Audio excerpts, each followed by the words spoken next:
Yang Amat Berhormat Perdana Menteri yang antara pemimpin pertama yang dapat menghimpunkan kedua-dua kuasa besar, Presiden Xi Jinping dan Donald Trump di Malaysia di masa ketegangan perang tarif. I think that's an exceptional feat dan penghormatan yang besar bagi Malaysia dan meletakkan kita dalam kedudukan middle power yang sangat unik.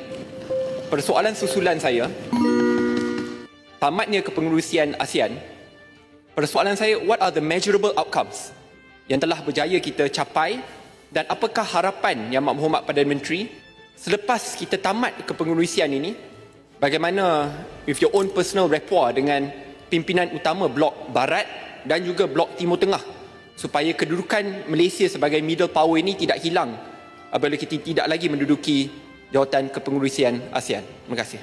Terima kasih, Boh. Sebenarnya memang suatu hal yang agak rumit kita kendalikan, terutama dengan kehadiran Amerika, Rusia, China dan negara yang nampak punyai ada hubungan yang agak tegang.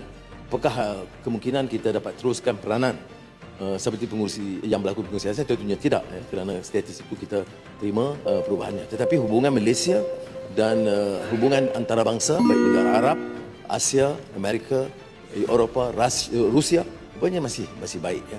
Umpamanya dengan Presiden Putin, itu hubungan langsung dengan kita walaupun tidak disenangi oleh banyak negara Eropah. Dengan EU kebelakangan ini mereka telah percepatkan proses rundingan trade yang terhalang sekian lama. Mereka mahu percepatkan untuk selesaikan di akhir tahun ini atau selewat-lewatnya awal tahun depan. Afrika dengan Latin America, dulu bahawa mantan Perdana Menteri Tun Mahathir memberi tumpuan kepada Afrika bila ada mesyuarat G20 di Selatan Afrika.